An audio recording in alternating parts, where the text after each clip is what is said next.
Okay, good evening everyone. My name is Charles Hodgson and I'm the publisher of View News, an online news organisation based here on the beautiful Sunshine Coast. Tonight we're doing something different. Thanks to the internet and social media, we're going to bring you live the two leading candidates for the Sunshine Coast seat of Fisher. From around my kitchen table to your device, wherever you may be. With just under 2 weeks to polling day, it's reasonable to say that the new member for Fisher will be one of my two guests.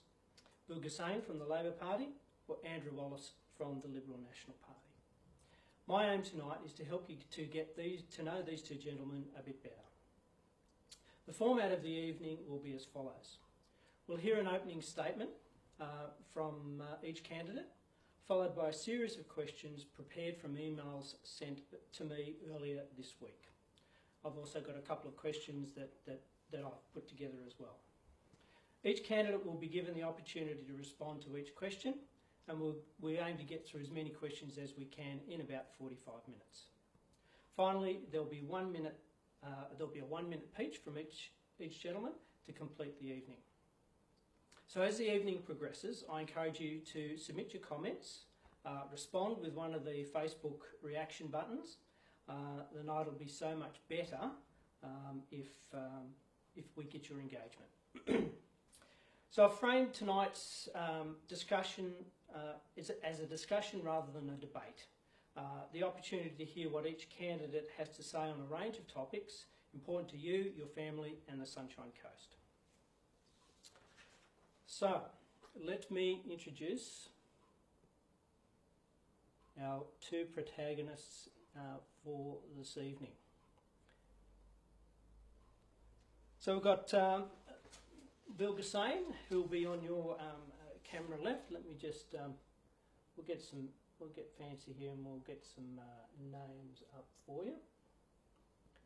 There we go. Bill won the toss and has elected to speak first. So let me tell you a little bit about Bill. So Bill started his career on the furnace floor at Port Kembla BHP. Now I don't know what he was doing on the furnace floor, but presumably it all worked out okay. Working his way up to works manager at Newcastle's refractory manufacturing plant. He also graduated from the University of Wollongong with a Bachelor of Metallurgy and went on to become Vice President of the Americas Division of a global consulting company, but these days lives in semi-retirement on the Sunshine Coast. He was the Labor candidate for this seat in the 2013 election and contested Maroochydore at the 2015 Queensland election. So, Bill, over to you. Thank you, Charles. And congratulations on what you're doing. This is a fantastic initiative and really brings to light the new technology, the new way things are being done. At my campaign launch, we had two students from the University of the Sunshine Coast who filmed it as part of their journalism degree, and they are both embracing the new technology. And I think that's the flavour of how I approach this campaign and things generally.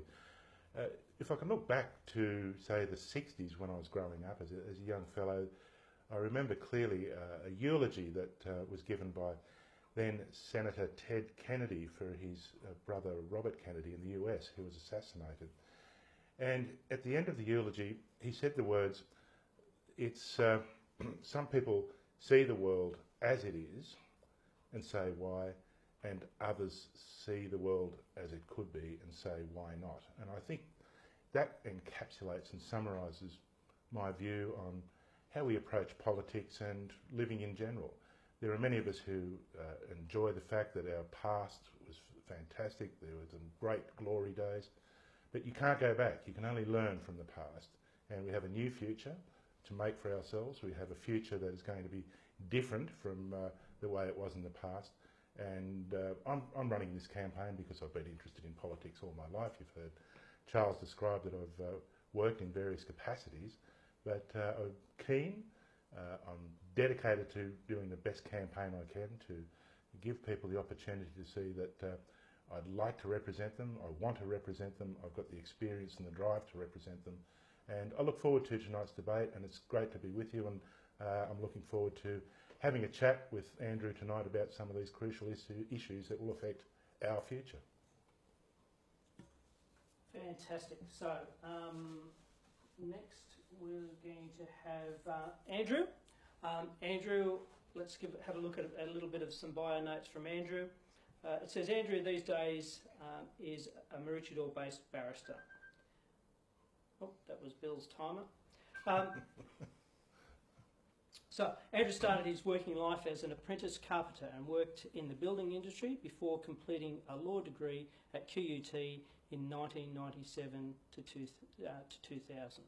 So Andrew, give us your opening statement, please. Thanks, Charles, and thanks, viewers. I've been involved in community service since I was about 14 years of age. I've been very, very passionate since then about giving back to the community. I believe that we all have an obligation to our community to use our skills and talents that we've been provided with to enrich our community. And I have long believed that federal politics is the apex of community service. Now, some people will have a huge problem with that statement. I understand that, but it is the place where you are able to shape the direction of the country, and I'm very passionate about that. I feel fairly confident that Bill's probably the same. That we both are going into this with all the right reasons, and I certainly am coming at this from an angle that I'm very passionate about the Sunshine Coast community. I've lived here for 23 years, both in the hinterland and here on the coast, and I've seen the challenges and triumphs and tribulations of having young family and being in small business, both in the hinterland and here on the coast as well. So I believe that I have the ability to be able to bring to the job my experience as both a tradesperson and also as a professional. And I think that, I'm hoping that that will give me the ability to be able to communicate with a very broad cross-section of the community. Ultimately, politics is about relationship building, and I believe I have that ability to be able to build relationships and communicate with a broad cross-section. Thanks, Andrew, and thanks, Bill. First question we've got tonight is from a fellow called Lockie Gatehouse. He's a Year 12 student. And his question is, what argument would you give to me to stay on the Sunshine Coast at the end of my year rather than studying and working in Brisbane, similarly to the plans of many of my peers? Good question. So, And Bill? Yeah. Charles and Lockie, thank you for the question. I think it really gets to the grips to the heart of what we should be about. If we're talking about the future, Lockie is the future. Andrew and I, at our age, I hope we've got plenty of future left in us yet, but the future really is in the hands of people like Lockie, and his question is getting to what can the Sunshine Coast offer him in comparison to, say, Brisbane or elsewhere in the world. And at the moment, we know that our youth unemployment is shockingly high, and that is leading to all sorts of social dislocation. The Sunshine Coast and surrounds needs to offer people like Lockie a future that is in education, career prospects, and the ideas of enjoying the wonderful lifestyle that we have here and the beautiful environment. So our policies have to be dedicated to those outcomes. We have to have policies that we present to the electorate that say we know how to get our people trained at tertiary level, whether it's university or TAFE. We have to have investment in our area to ensure that the jobs are there for people to be trained into, and we have to do it in a way that doesn't sacrifice the reason we're all here, and that's the beauty of the place, the environment. And I think as we develop and flesh that out, that's what we can discuss tonight, particularly that first one. Andrew, what would you be saying to Lockie? Lockie, I'd say that as a father of 4 daughters, 3 of whom are young adults, that I understand exactly what you're talking about. So 2 of those 3 adult girls have left the Sunshine Coast, much to my displeasure.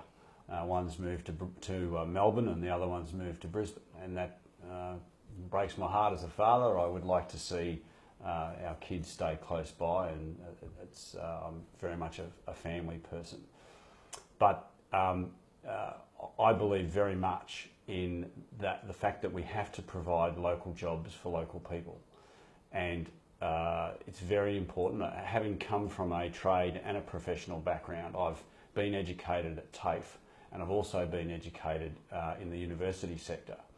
We have to do better, in particularly at a TAFE level, at our vocational education system. I don't know what Lockie's background is, but I feel very, very passionately about the fact that we must do better from a vocational education perspective. I feel that many, not all, but some of these registered training organisations have let the team down very badly, and I mean the team as in a national level. It seems to me that from a vocational level, some of these registered training organisations are more interested in ticking the boxes and getting their funding from the Commonwealth, rather than they are more interested about getting the kids educated properly in whatever training that they're doing. So I believe that it's very important, from not just from a university sector perspective, but from a vocational training perspective. And I have always, when I have been in business, either tried to train apprentices or trained trainees. In my later life as a barrister, I've always had trainees because I feel very passionate that we have an obligation to pass our skills on down to younger people. So Lockie, hang in there on the coast as long as you can. Your parents probably want you to stay, and know that the LNP and I, if I'm given the opportunity to be the member for Fisher, I will work very hard to try and ensure that you have adequate, good quality training on the Sunshine Coast. Just as a follow-on to that, and I'll just ask this of both you gentlemen, what are we doing to ensure that we're not just training people, but there'll be a job at the end of training? Because training without a prospect of a job at the end is filling in time almost. Well, if I can Sure. go to that one, Andrew and Charles, in my first answer to this profound question, we both referred to the importance of training and education. I think it's important to make the distinction between training and education, which I think broadly is training is about how to do tasks, and education is about why you perform tasks, what's the background to them. And the reason that component of it is so essential is that it equips you for life in whatever job you take up. And as we know, people are spending much less time in a particular job through their career, and may move through as many as 10, 15 or even 20 different jobs or job descriptions through their working life. I'd also add that here on the coast, the problem that we've had, that I think one of the contributing problems we've had, is that because there's almost a backwater approach to the Sunshine Coast, the government investment, I think, that is crucial and should go hand in hand with larger and smaller businesses that are going to provide the jobs for the future, has not been forthcoming. For a number of reasons, some of them political, and there are other reasons as well. But I think that the next member of Fisher has to make sure absolutely that we get our fair share of funding, that institutions like the hospital, like the university, are adequately funded to the extent where people can learn and train. And I also think that the government has a role in providing for large-scale infrastructure projects that are going to be absolutely essential for developing our area. I don't know if this was a supplementary question of Lockie's or whether well, it was no, yours. this is and this is something that I've just picked up from looking at things like vocational training and things like that. That there is, it's really critical that we are training people in the right place, Absolutely. and B, that there is an actual job for them. Yeah. And I suppose, which gets back to, are they having to leave the Sunshine Coast because the job for which they were trained doesn't exist here? So, Yeah. Charles, it's a very important point that you make, and I have seen this issue, putting aside my carpenter's hat and putting on my barrister's wig now. I have seen many kids, particularly come through law schools in southeast Queensland, and there are just simply not enough jobs for the number of young people or graduates that are coming out of law schools. Now, not all law school graduates will want to become lawyers. Clearly, we understand that. But the number of jobs for them is simply not there. And my own view is that we're not being selective in our choice for these young people.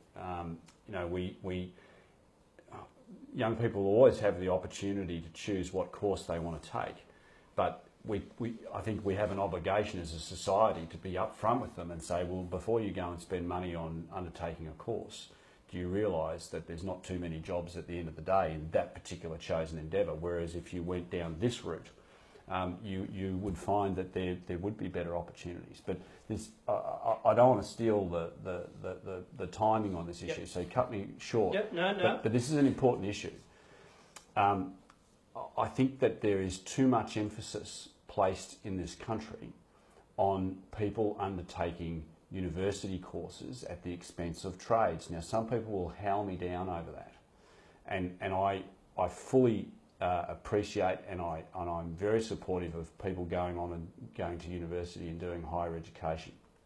But equally, some people should, in fact, what we should be doing is encouraging young people to do trade. I mean, the simple fact of the matter is, if you go and become a plumber, you're going to make more money over your lifetime as you would if you went and did some other degree. I mean, that's just the reality of it. But we have this fascination in this country where, well, if you want to make something of your life, you should go to university. And I find that just so wrong, because we seem to have devalued in our community people who don't go to university. And it's, in Europe, if you have a trade, if you're a cabinet maker or a carpenter, you're a valued member of the society. You're an artisan. You're skilled, and we seem to have lost that in our society. And it's something that I think we should be picking up. Can I just reflect on that too? I think Andrew's right on the money here, and I noticed in Mr. Shorten's policy speech on Sunday, he mentioned about infrastructure projects and insisted that 1/10 of all the workforce is apprenticeships. And I think that's the sort of policy that plays to that sort of question. We've got to somehow get people exposed to the type of work that is may not necessarily be, a university training or education that is of a little or minimal or negligible value, or get started in the world working on projects and later on extend into a more academic career if necessary. Look at me for an example. And look at both of us. I mean, we've been there and done that. Yeah. Don't want to turn this into party politics, but the coalition has a new proposal in the way of its pathway program. So for young kids who are unemployed, the LNP will provide young people the opportunity to get a subsidised training, and the employer will also get subsidies from the government. And that is another way of getting young people out of unemployment and into meaningful work, and hopefully from there go on and get jobs from those same employers. It's almost like an extension of a pre-vocational period in an apprenticeship, and it's something that I fully support. Let's move on to another thing that's of I think of importance to people in the Sunshine Coast. The Sunshine Coast Council has publicly stated its priorities for infrastructure support and funding on the Sunshine Coast. Can I just get a quick yes or no, and then we can discuss a little bit of this about whether you guys support the Sunshine Coast Airport expansion? Well, yes. We'll just do a yes or no. Yes. Yeah, Bill. Yes. Yep. 6 laning of the Bruce Highway. Why stop at 6? Yeah, okay. If I can, I Qualified? is this a yes or no? Or Well, we'll just say, well, look, the answer is yes. You've got to say that, but there are other ways of Okay, maybe yep, getting yep, more out of it, yep, and that's maybe fine. more cost-effective ways. Yep. Rail duplication to Nambour. Yes. Yeah, that's an easy one. Yep, easy one. So I've noticed that, and I'll pick one of those, which is the easy, which you both agreed on there, was one of the easy ones, which was rail duplication. Now, setting aside for a second that that's basically a state issue. Jeffrey Addison's written to me. Now, Jeffrey's a long-time campaigner for the rail duplication. Yes. And he's basically he's pointed out that obviously we're hauling freight in a national transport network, and there's also been a precedent where the federal government's stumped up some funding for the Gold Coast light rail. What can you guys do to help facilitate some of that money and funding into something that for everyone here is basically a lay down misere? A lot of these big infrastructure, big ticket items, people say, well, we'll advocate, we'll try, we'll do our best. What does that mean? I mean, when the rubber hits the road, what are each of you going to do in those big ticket projects to get some of that action here? Happy if I go first? Shoot. I'm in the fortunate situation in that the state members of this area, with the exception of Nicola, are all LNP members. So I'm in the fortunate situation, and if Ted is elected in Fairfax, I am 110% committed to working with Ted and with Lou O'Brien in the north, and also with White in the south, and the state LNP members, and also, very importantly, the local government councillors, to really start pitching and working together. If we are able to, all federal, state and local members all start singing from the same hymn sheet, I believe that we have a much better opportunity to get our fair share of funding infrastructure. When I had Darren Chester, the Federal Infrastructure Minister, here a couple of weeks ago, he very clearly said to me, unless you guys being the politicians of the Sunshine Coast, he said, unless you guys can unite together and give me a shopping list of exactly what you want, then it's very difficult. If you're fragmented, it's very difficult to provide that sort of infrastructure to you. But if we are all singing from the same hymn sheet and working together, whether it's local government or who are not politically aligned, but we've got to see that unified approach. And that's one thing that Ted and I have done, because from my perspective, I am Sunshine Coast parochial. I'm not just Fisher parochial. When someone says to me, if I'm down in Melbourne or Sydney and they say, where do you come from? I don't say, I come from Fisher. I say I come from the Sunshine Coast. And a win for Fairfax is a win for Fisher, and vice versa. And that's why I'm so very passionate about really working together for the benefit of the Sunshine Coast. And Bill, I mean... Well, it's interesting, and I take Andrew's point that his proposition is that if you've got LNP representatives at state, federal, and with working in concert with our council, that you can present a unified force. I think the evidence, though, suggests that we've had LNP representation at those levels for decades, and the nature of politics is such that it's very easy to say, well, in the world of competing priorities that happens in Canberra or in Brisbane, it's too easy to neglect and say, not that they'll ignore us, but we'll put them on hold and we'll work somewhere else that's got more priority in it, particularly in political terms, and that's swinging marginal seats. Now, you can say it shouldn't be that way, but we all know it is. And I think the best thing I can do is win the seat of Fisher and really shake things up. Now, like Andrew, I'm absolutely 100% committed to this district. But my political philosophy is all land. And regardless of whether Scott Anderson wins Fairfax or someone else, Ted, say, my commitment is to work with whoever gets it. But the issue in Fisher is that somehow we've got to break the nexus that has led us to the area becoming considered, in inverted commas, safe LNP territory, therefore there's no impetus to do anything. I'd also add that I think under Albanese in infrastructure, we've got a good record around things like the Bruce Highway, a very good record. Now, it's a big stretch of road. It's reputed to be one of the biggest killers of our fellow citizens, and it's stretched between Brisbane and the north. And during a period that the last Labor government was in power, nearly $5.6 billion was committed, including some of the stages of the current project that are under tender now, and that Having a bit of trouble bringing yourself. well, I don't, as I say, I don't want to, state things that aren't factual, but it was budgeted. The two sections at the Caloundra Road and the motorway entrance were budgeted and assigned in Labor government.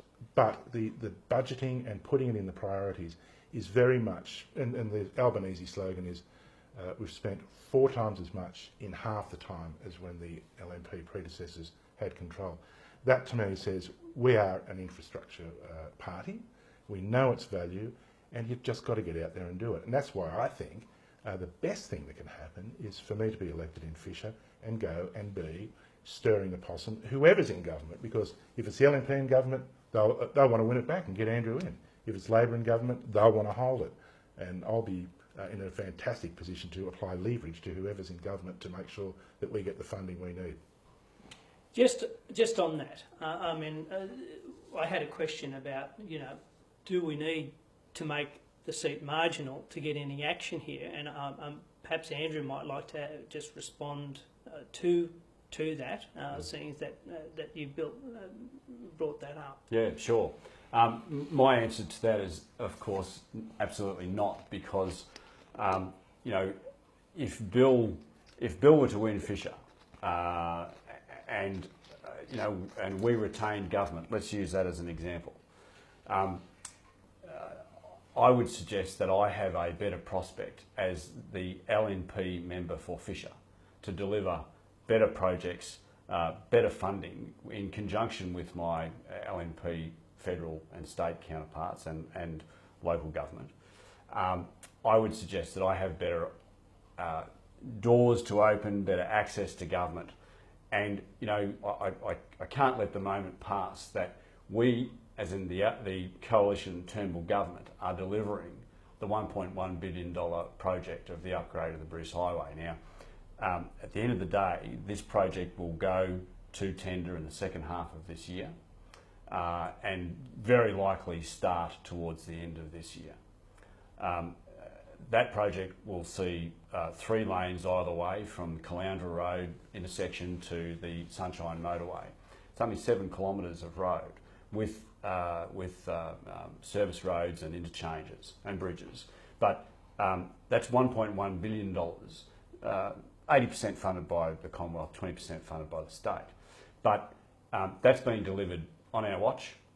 And, I know that people say, what are you doing transport-wise, roads-wise? We'll see if people are saying that after 4 years of roadworks. They'll be saying, enough, we don't want to see this anymore. But going back to the question, my very firm view is that I have, as a LNP member for Fisher, a much better opportunity to open doors within government, assuming we retain government, and that's obviously up for grabs as well, than what a sole ALP member would. Just on that, in some of the feedback that we were getting when we announced the night and things like that, there does seem to be a mood out in the electorate there that yes, and I'm paraphrasing what's been said, that there hasn't been much action here in the last 30 years because it's been a safe coalition seat. I suppose that my point is, you're a member of the government, but if it's a more if there's greater competition there, Well, I don't accept the proposition in the first instance, because we've got a $2 billion hospital funded and built just down the road, well, almost built, just down the road from here. You mean the one we're delivering at the state Labor level? Well, the one that's behind budget and behind schedule. We're delivering it. Well, you are delivering it. Same argument, isn't it? But it is behind schedule, thanks to certain union colleagues of yours. But we have, and it's been followed on by Labor, yes, but we got it out of the ground. $2 billion public hospital, $1.1 billion upgrade to the Bruce Highway. We've brought forward $187 million interchange at the Nambour connection interchange there on the Bruce Highway. So I simply don't accept the fact or the premise that we are the LNP or the coalition are taking the coast for granted. I don't think it's correct. And let me just say that, as I move around the electorate, from all four corners of the electorate, we've got to remember that it's not just the huge big ticket items that matter. It's the small ticket items from $15,000 solar grants and $100,000 to the rowing club, $5.5 million to the sports centre at Kiwana. Not that $5 million is a small sum of money, but what I'm trying to say is it may not be the huge billion-dollar big ticket items, but government has a very important role to play in funding the smaller organisations as well. And to some smaller organisations like the CCSA Hall, $15,000 solar grant is a lot of money, and it's something that I think that we ought not take for granted at a government or a community level.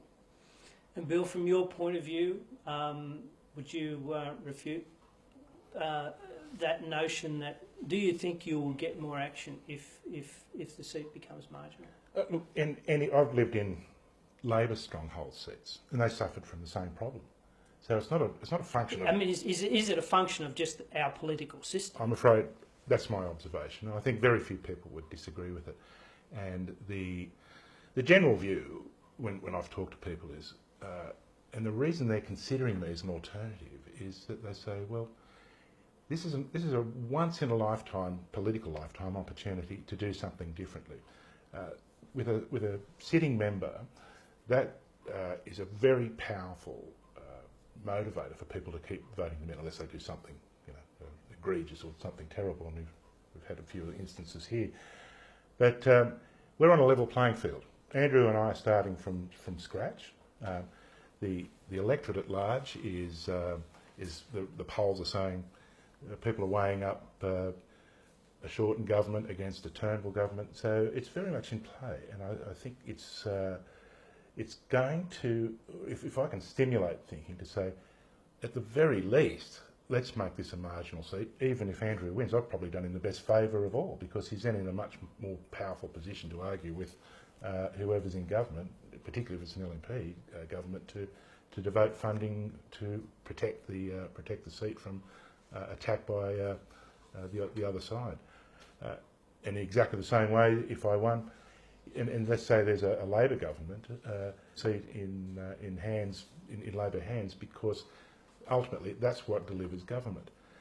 In the second instance, let me talk about Andrew's proposition that the small projects are important. Of course they are, and any local member, doesn't matter which party you're from. That's the job of being in government. You do represent the interests of the local people. However, going back to my aphorism of thinking globally and act locally, I think that the flavour of a federal representative must be looking at those big projects, and Albanese's $10 billion concrete bank for infrastructure, and having Infrastructure Australia evaluate funding on a cost-benefit case and not the pork barrel. Actually take it away from that sort of just spend the money where the marginal seats are. In fact, it'll start to get large-scale projects that are important for the nation built. Right, I think we've got done that one. Yeah, I think we've done that one. So we'll change it up a little bit. We'll change the topic now. Dale Moran he's got a question about asylum seekers. It's quite a long question, so I'm just going to pick out the salient points. He says, why are we not investing in genuine asylum seekers and placing them in communities that need new people and helping those communities grow? It would surely be cheaper on our federal budget to invest in genuine refugees and immediately send home non-genuine or economic refugees instead of paying to house them all overseas. Sure. Andrew, would you like to? Yeah, sure. You go first. Well, the Turnbull government has an offshore processing policy, and it's a policy that I support. Under the Labor government, when it was in power, we saw 50,000 illegal boat entries into this country, 1,200 people drowned at sea. Those are unacceptable statistics, and we are committed as a government to ensure that that does not happen on our watch.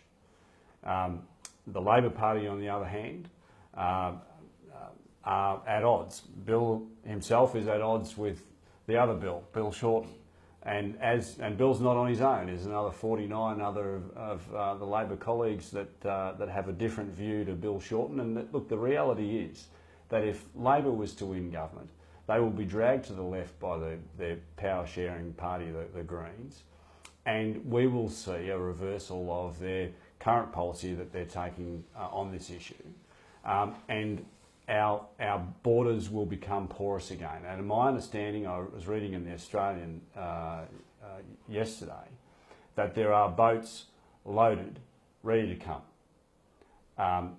They in other countries are the people smugglers in some of those countries are ready to ply their trade again, put people on boats and send them over here. And 1,200 deaths at sea that we know of. How many do we not know of? So we cannot afford, from a humanitarian perspective and also from a financial perspective, to allow that to happen again. And it will happen again if Mr. Shorten becomes Prime Minister. Bill?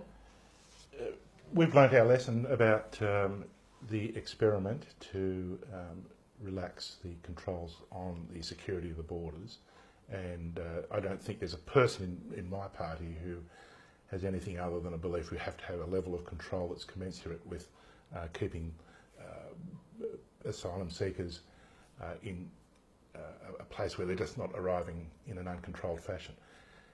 The question that Andrew's referring to is, and it probably goes to the heart of the other issue about what freedom one has as an individual within a party structure to express an opinion. Now, I expressed an opinion about offshore detention, which I think is quite a different issue. I think it's a totally different issue from security of the borders.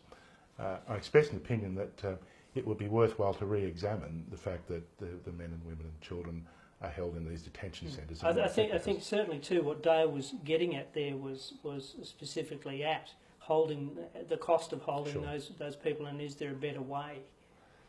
Well, the problems become that the argument has been conflated because the central thesis around the offshore detention centres is if we bring those people here for processing, that will immediately give encouragement to the boat smugglers, the people smugglers. I have my doubts about that, but I do say that I absolutely support the party policy, but that won't stop me from expressing an opinion in the party room.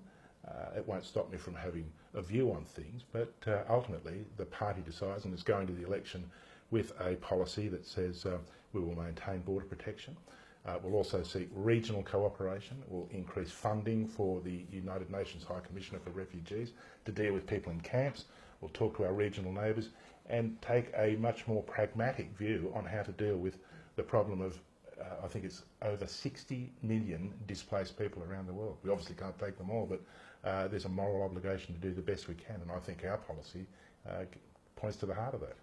And if I can just jump in there, and of course you can get a right of reply. Yep. I mean, when we took government, there were 50,000. There were 50,000 illegal entrants. There were many children that were in detention. There's not one child in detention offshore now, and so that is a huge moral victory for good common sense and decency.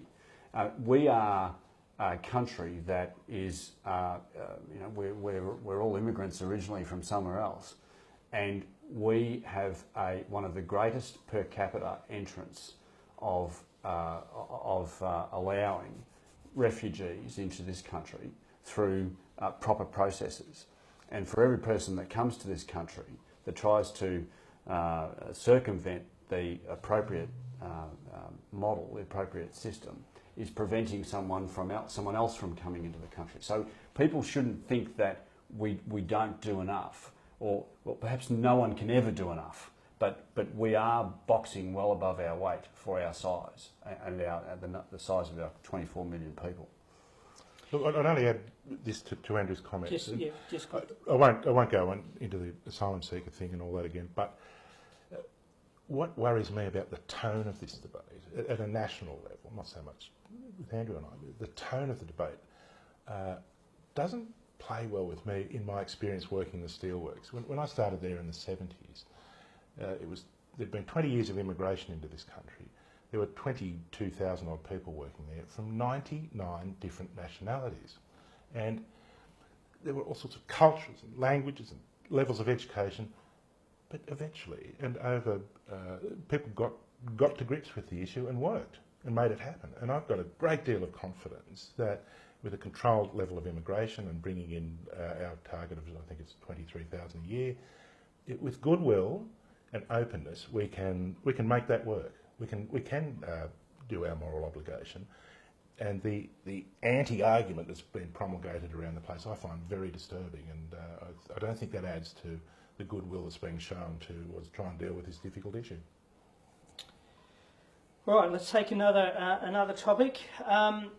Now, Les Williams, who is from the Subcontractors Alliance, he's written in, basically his question is around basically the approach that each of you gentlemen are going to take with respect to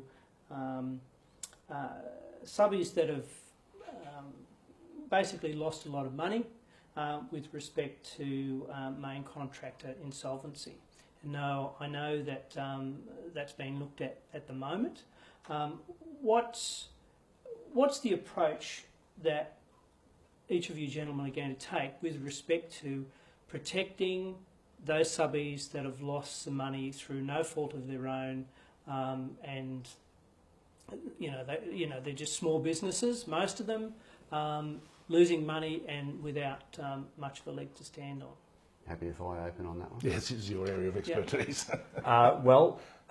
Thanks for the question, Les. I have been intimately involved in this area for effectively for the last 20 years, probably longer. I've worked as a chippy, a subcontract chippy. I've worked as a builder. I've worked as a barrister that represents both. So I've seen it from all angles. I've also been involved in the reforms that have led to changes to the Building Construction Industry Payments Act. I was engaged by the state government. I was originally engaged by the Labor government and then engaged by the LNP government to give advice about how we can best set up and improve upon the Building Construction Industry Payments Act. And I made 49 recommendations to the government. And some of those recommendations were adopted, some weren't, but the bulk were. I have been and will continue to be, a very, very strong advocate for the protection of subcontractors.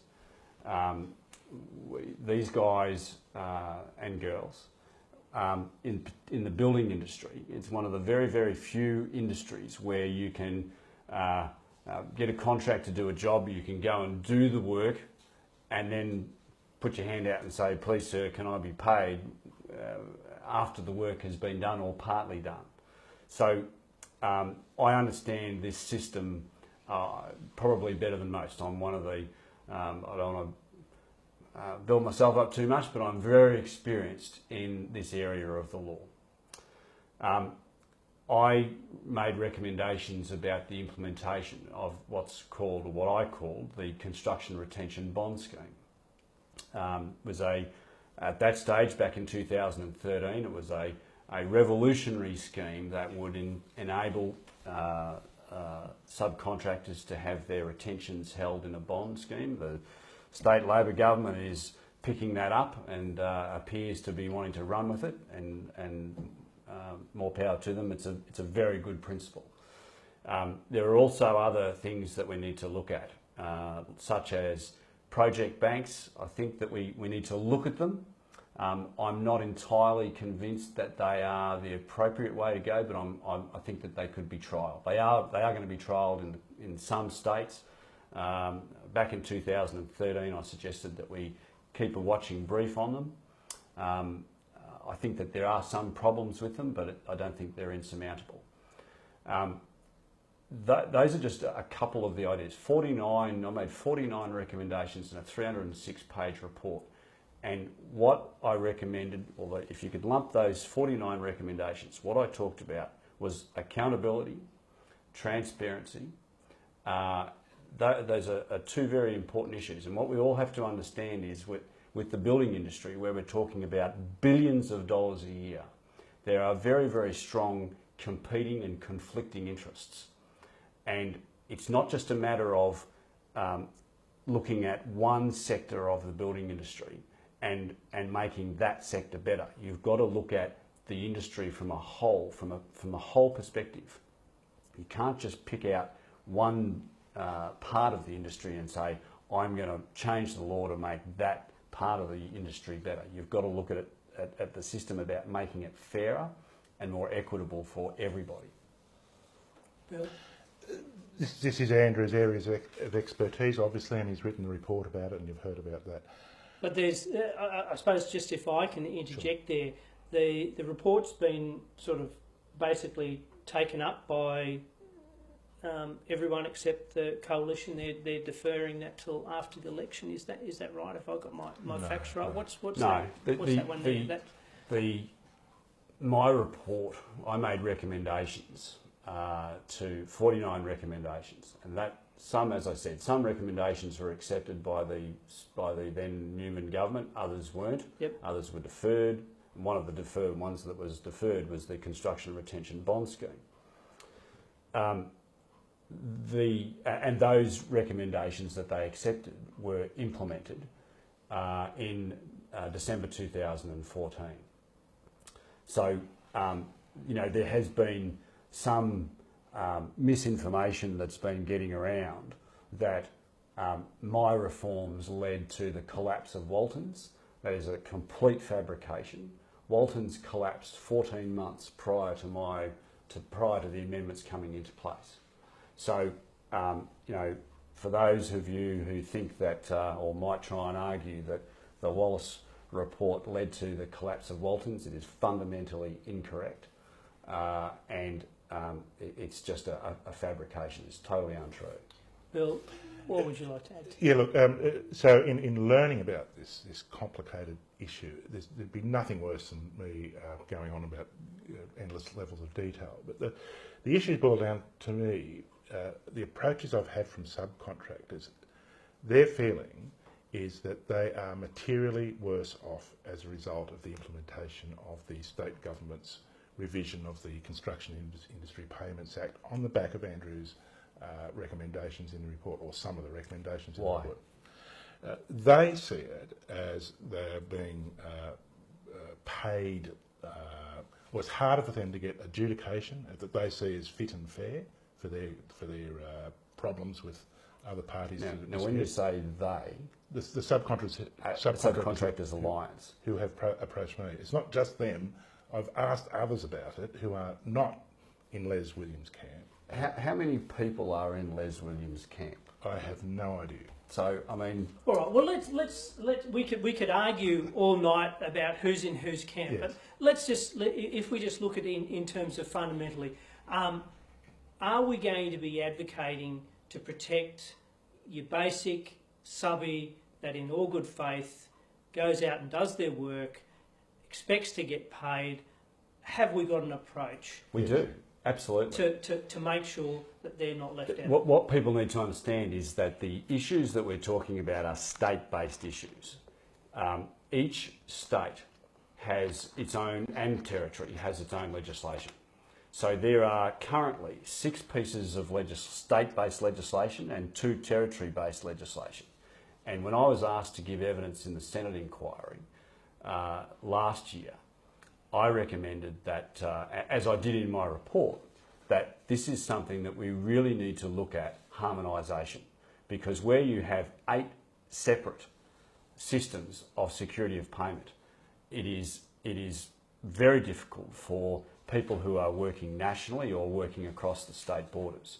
So to answer your question, there are certainly mechanisms in place. Will they ever be enough? Probably not. You can never legislate against people and make it so that people will not act dishonestly.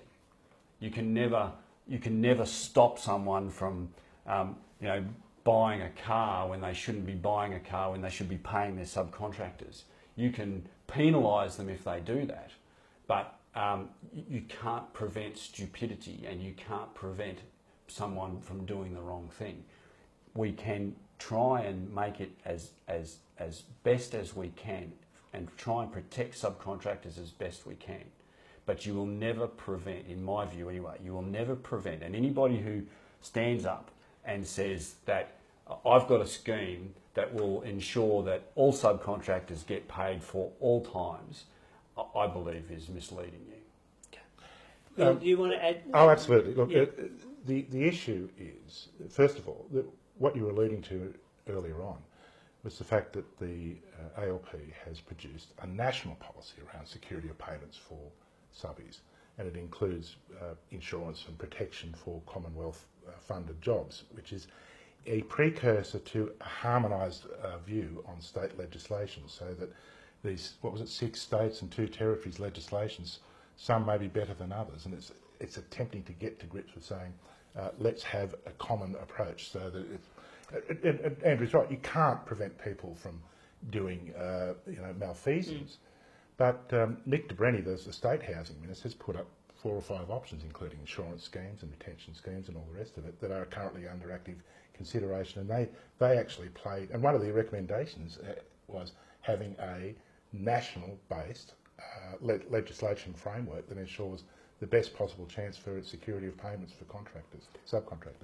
I don't want to get into the legalities of it, but you've got a constitutional problem, and that is that the Constitution doesn't have a head of power to deal with this issue, because whilst it has a power to deal with corporations, it doesn't have a power to deal with individuals and partnerships. So there's this difficulty that we've got. It's something that's worthy of pushing, and I can commit that if I'm elected as the member for Fisher, I will be pushing for a national model. So I think just to round that out, because I'd like to move on to other things. Yeah. So is it fair to say that you're both committed to looking at some national model to address this issue? Let me say, Yep. the Labor Party has put forward a policy. It came out last Friday under Michelle Rowlands, the small business shadow. So it's there for everyone to see. The LNP, I think, to date, haven't made any public statements, as far as I'm aware, around any national approach to this. All right, let's move on. Let's talk about the NBN. Very high-speed internet is considered critical infrastructure for the Sunshine Coast. Australia has slipped from 30th to 60th in internet connection speed, according to an Akamai study. Now, a large part of that is because everybody's sort of catching up. And so we're slipped because everybody else is getting in the game. Are are we heading for a less than optimal broadband solution? And what's the progress of that NBN with specifically, and let's be really selfish here, with respect to the Sunshine Coast and having that critical piece of infrastructure for businesses and people on the Sunshine Coast? I think I might get Bill to... Yeah, look, I'm happy to, because this is one that's very current with me personally. We're rolling out the NBN cable's been rolled out near where I live, and I'm hoping they don't install it, because I don't want to have fibre to the node. I'd want to pick up Labor's policy of projects that are currently going fibre to the node will be completed, but new projects after that will go back to fibre to the premises, and for virtually the same cost as currently budgeted for with the fibre to the node project. And look, right from the word go, let's admit there were mistakes made in the implementation and the execution of the project at the outset. Mr Turnbull, when he was Communications Minister, stood up and said, look, you know, we're going to do this and we're going to do that and we're going to get it done. Those projections have been hopelessly missed, and we're now in a position where we're trying to recover the situation. But one fact stands alone: fibre to the node is not satisfactory for the 21st century. So the program that we put forward, which is complete the current rollout of projects and then go back to fibre to the premises, to me is the right way to go. Can I pick you up on that, on one aspect of, Sure. of that policy? It's about, yes, we will look into taking people who did get fibre to the node to fibre to the home. Is that part of your concern about you don't want it because there's only a commitment for a study, isn't there, on how much it would cost to do that? My understanding is that the current fibre to the node projects will be completed as per the schedule. Then projects after that aren't on the drawing board will revert back to fibre to the premises. So anyone, and I've heard some shocking stories about reduction in speeds with the fibre to the node in places like Newcastle, where I lived and I still have friends, and the reports in the press seem to amplify that it's just not working anywhere near as advertised. So if that's the stopgap solution for the moment, and then go back to the proper system, which is fibre to the premises, we've got to get there, and there may be at some stage in the future a redo of the fibre to the node ones. Andrew? Look, the internet is the lifeblood of almost every business and probably household these days. It's as important as electricity. It's a fundamental utility that is so important, from whether you're a builder doing quotes online or whether you're a barrister doing research online or anybody in between. So I don't think there's any doubt that we all want the best internet that we can get for a reasonable price. And that's the challenge, isn't it? It's providing the best form of internet that we can get for a reasonable price. The NBN under the coalition government's plan will deliver 100 megabits per second. The average has the capacity to deliver 100 megabits per second. The average download speed with our current NBN rollout is about 70 megabits per second. Now, my understanding is that 82% of people who are currently connected to the NBN have chosen only to get 25 megabits per second. So the system has that built-in redundancy to deliver 4 times the speed that 82% of people are currently receiving by their choice of plan. So that's the first point. The second point is this.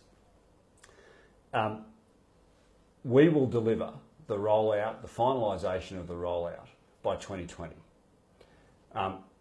Labor's plan is at the very least 2 years later, and I don't think there's any contest on that. Bill said that it will be the same price. It can't be the same price. I mean, with respect, Bill, that it cannot be, you cannot provide the same price of fibre to the node or fibre to the premises as we would with fibre to the node. You've got to go and dig up everybody's front yard to deliver that fibre to the premises, and that's going to take, clearly that's going to take longer.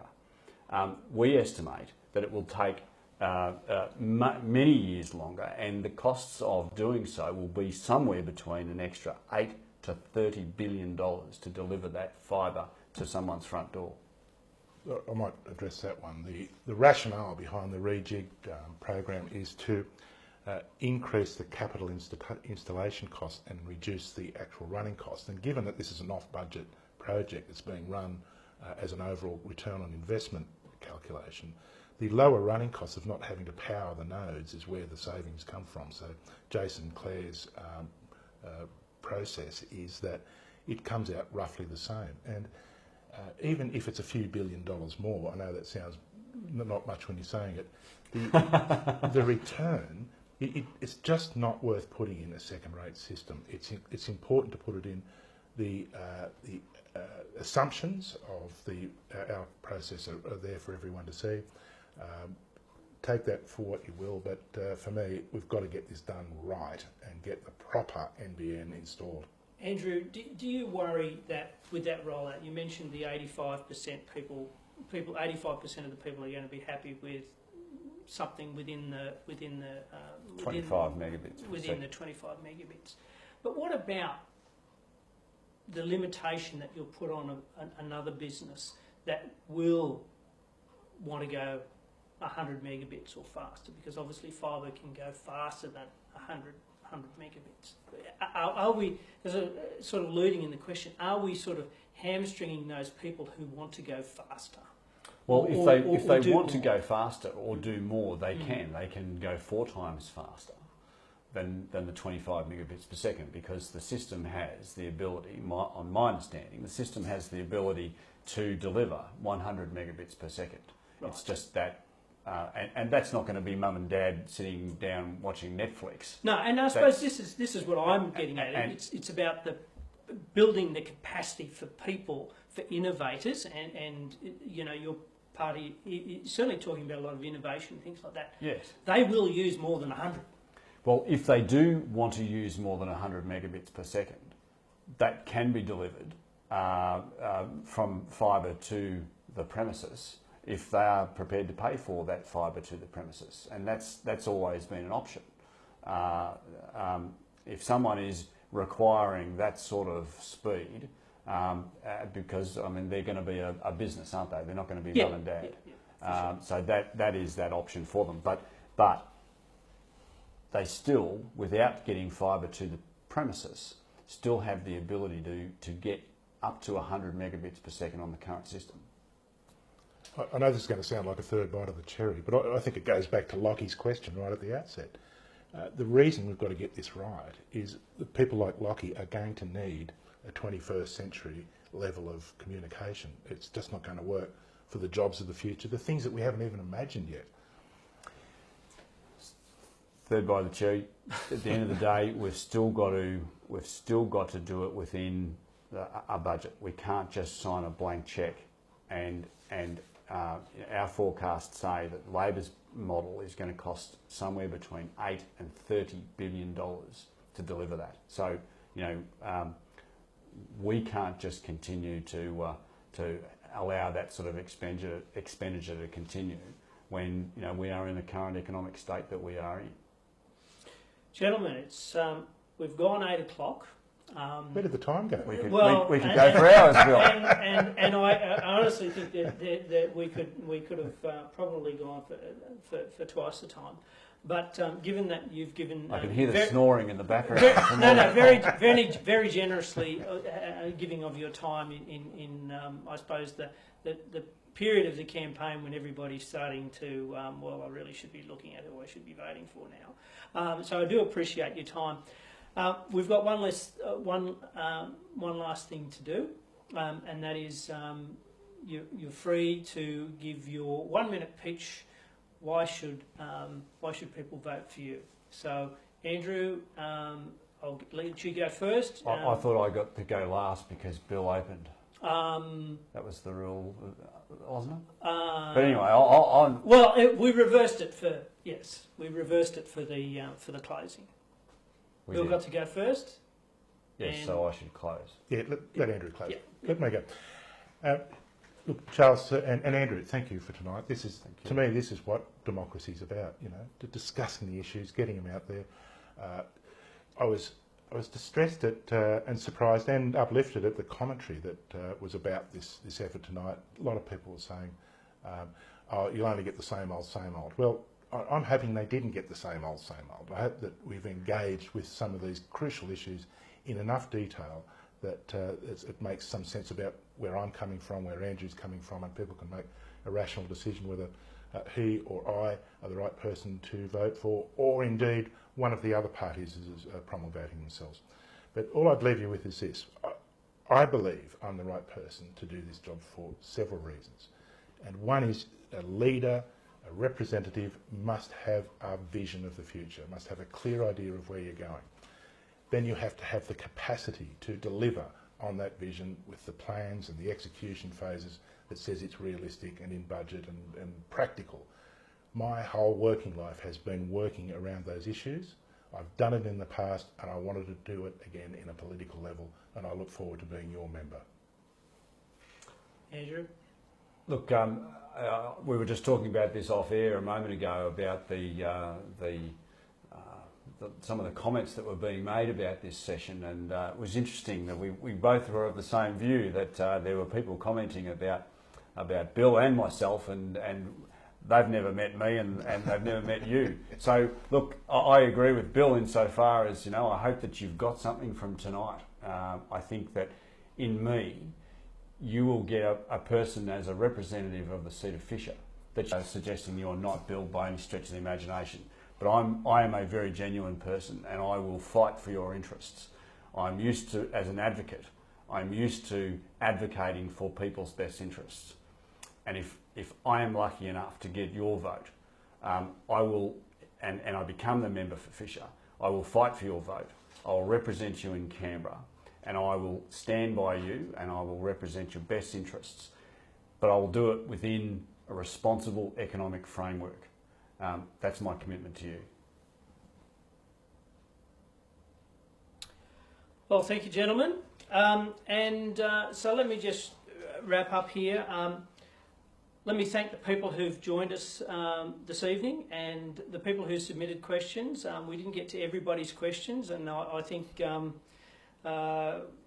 we probably could have gone on for twice as long, but I think from my point of view, it was nice just to be able to have the two most likelies here being able to talk quite civilly, just as Bill was saying, democracy in action, presenting their point of views.